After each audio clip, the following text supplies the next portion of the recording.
नमस्कार। सस्ती एयरलाइंस में आपका हार्दिक स्वागत है। हम मुंबई से दिल्ली जाएंगे। नॉर्मली दूसरे जहाज़ ये दूरी 2 घंटे में तय करते हैं, लेकिन हम ये दूरी आज 6 घंटे में तय करेंगे क्योंकि हमारा जहाज़ थोड़ा सा पुराना है। अब आपसे निवेदन है कि अपनी सीट बेल्ट बांध लें। कोशिश बेकार है क्योंकि सीट बेल्ट टूटी हुई है। आपसे निवेदन है कि आप पैंट से बेल्ट को निकाल के बांध लें और दादा आप नाड़ा बांध लें।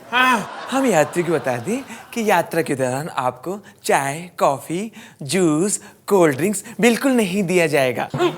अगर आप घर से लाए हों तो हमारे साथ मिलके बैठ के खा सकते हैं। हम अपने पैसेंजर्स को बता दें कि हमारे पायलट को प्लेन उड़ाने का बहुत लंबा तजुर्बा है। वो 90 साल के हैं। आज उनकी तबीयत थोड़ी सी ढीली है तो कह रहे थे हम किसी तरह टेक ऑफ तो कर देंगे, लैंडिंग आप लोग आपस में समझ लेना। हमें थोड़ी सी परेशानी है। हमें डॉक्टर ने बोला था कि थोड़ा थोड़ा समय में कुछ कुछ खाते रहना। आप जैसे भूखड़ यात्रियों के लिए हमारे पास व्यवस्था है। जिनको बहुत भूख लगी है वो पायलट के केबिन में जाएं और 5 रुपए की मूंगफली खरीद सकते हैं। पायलट मूंगफली बेचता है? हमें पगार ही नहीं मिलती तो हम इसी तरह से बेच बाच के एडजस्ट करते हैं। नमस्कार। भाई साहब, ओ आपने हमें लुभावनी और झूठी एड्स दिखा के उल्लू बनाया है। आपने बोला था कि पोल्यूशन फ्री एटमॉस्फेयर है, वो कहाँ है? बैठिए बैठ जाइए। ओ मैं यहाँ पे बैठने नहीं आया हूँ। आपके फ्लैट के पीछे हाईवे है। हाँ है। वहाँ पे हजारों गाड़ियां आ रही जा रही हैं। आ रही हैं, जा रही हैं। धुआं छोड़ रही हैं। तो हो गया ना पॉल्यूशन का एटमॉस्फेयर फ्री में। आपने बोला था कि पहाड़ का व्यू होगा, वो कहाँ है? आपके फ्लैट के पीछे बालकनी है। हाँ है। उसमें विंडो है। हाँ है। विंडो खोल के देखिए, वहां 2 पहाड़ हैं कचरे के। अब वो तो कचरे के हैं। तो मैंने आपसे कब वादा किया है कि पीतल के पहाड़ देंगे, कि तांबे के, कि एल्युमिनियम के पहाड़ देंगे? देखिए, आपने ये भी बोला था कि स्विमिंग पूल होगा, वो कहाँ है? आपको अभी स्विमिंग करनी है? नहीं। तो फिर बारिश का इंतजार कीजिए। बारिश आएगी, पूरा कंपाउंड भरा होगा, यहाँ तक पानी होगा। 6 छपा छई छपा के छई, 6 छपा छई छपा के छई। अरे बेटा रामलाल। अरे अंकल बैठो। तुम तो बैठे हो। बेटा रामलाल, 2 साल हो गए बेटा पेंशन के लिए दौड़ते हुए। अच्छा?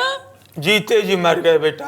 अरे अंकल, मैं भी तो आपको पिछले 2 साल से यही बता रहा था। हमारी फाइल में भी यही लिखा है कि आप 2 साल पहले मर चुके हो, तो पेंशन कैसी? अरे रामलाल, अरे मैं जिंदा हूँ, जिंदा। ये देखो तुम्हारे सामने बैठा हूँ। अच्छा? तुम्हें भगवान देखेगा। तुम्हारे अंदर इंसानियत नहीं है, तुम चूहे हो, चूहे। तुम्हारे जैसे चूहे विभाग को कुतर रहे हैं। आप तो अंतर्यामी है। कैसे? आपको कैसे पता चला कि आपकी फाइल चूहे कुतर गए? अच्छा, किसी ने ठीक ही कहा था। आजकल जब तक हड्डी ना डालो कोई काम ही नहीं होता। लालची, ये ले 5000 की गद्दी, ये ले। अब ये बता कि मेरा काम कब होगा? अरे अंकल, 5000 में तो बहुत कुछ आगे बढ़ेगा। अब आप भी आगे बढ़ो, अगले हफ्ते आना। अरे बेटा, रामलाल कहाँ है? रामलाल ने कहा था कि 5000 रुपए में तो बहुत कुछ आगे बढ़ेगा। हाँ तो उसने ठीक ही तो कहा था। सबका प्रमोशन हो गया। यहाँ के साहब, छोटे बाबू, बड़े बाबू, रामलाल सभी आगे बढ़ गए। नहीं बढ़ी तो हमारी फाइल। देखो गजोधर, तुम्हारे सारे काम बहुत धीमे हैं। कोई भी एक काम ऐसा बताओ जो तुम बहुत फास्ट करते हो, तभी तुम्हें तरक्की मिलेगी। अरे साहब, कैसी बातें कर रहे हैं? इस पूरे स्टाफ में सबसे फास्ट मैं हूँ। अभी बताइए ऑफिस कितने बजे बंद होता है? 5 बजे। मैं 3 बजे यहाँ से निकल जाता हूँ। कोई ऐसा काम किया है तुमने ईमानदारी वाला? कितनी बार किया मैंने ईमानदारी का काम। आपने जब भी मुझे रिश्वत लेते हो रंगे हाथ तो पकड़ा है, मैंने फौरन उसमें से हिस्सा निकाल के आपको ताबड़तोड़ उसी समय दे दिया, ऑन द स्पॉट। इसमें कोई कभी चीटिंग की? अरे कोई ऐसी बात बताओ जिससे खुश होकर लोगों ने वाह वाह किया हो। पिछले हफ्ते जब आपका बर्थडे था, ऑफिस में पार्टी थी, तो मैंने एक शेर सुनाया था, तो आपने भी वाह वाह किया था। है? साहब क्यों है भाई, मुंह क्यों छुपा रखा है? साहब हम बहुत शर्मिंदा हैं। भाई इस देश में बड़े बड़े जब नेता शर्मिंदा नहीं है तो तू शर्मिंदा होके क्या उखाड़ लेगा? है हाथ हटा। साहब हाँ, बैठ जा पहले फिर बता। साहब हम अपने देश की इज्जत का बहुत डरते हैं। कॉमनवेल्थ गेम की आज हम तैयारी देखने गए रहे हैं, तो हम चले गए स्विमिंग पूल के अंदर इतने बड़े बड़े मेंढक तैर रहे हैं। मेंढक की तो है, कोई मगरमच्छ थोड़ी है। और तो कोई टेंशन नहीं है ना। उसके बाद साहब हम वो स्टेडियम में गए, तो स्टेडियम में ऊपर से पानी जगह जगह टपक रहा है। वहाँ कुर्सी में जहाँ बैठे, कुर्सी नीचे खड़बड़ा के नीचे चली गई, भसक गई पूरी। देख भाई, ये जो कॉमन गेम है ना, ये कॉमन लोगों के लिए है, हमारे लिए तो वेल्थ गेम है।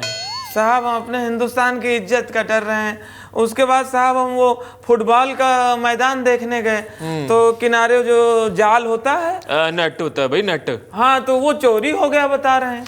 ओए होए, चोरी नहीं हुआ है। वो वहाँ के जो मजदूर लोग हैं ना, जो काम करते हैं वहाँ पे, वो बेचारे रात को ले जाते हैं, मच्छरदानी समझ के ओढ़ लेते हैं। मच्छर बहुत है ना, मलेरिया फैलने का डर रहता है। तो क्या मच्छर पाव किलो के हैं? और तो कोई समस्या नहीं है ना भाई। कबड्डी के खिलाड़ी मिले रहे, तो वो भी बहुत शर्मिंदा रहे हैं।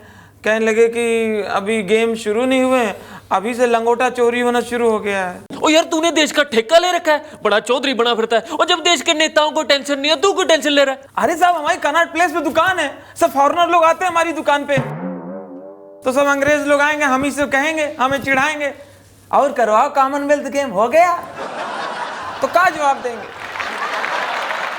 अरे भाई साहब, ये मैं क्या देख रहा हूँ? और ये जो सफाई अभियान के लिए पैसे आए थे, उसमें से लाखों रुपए साफ हैं, वो कैसे?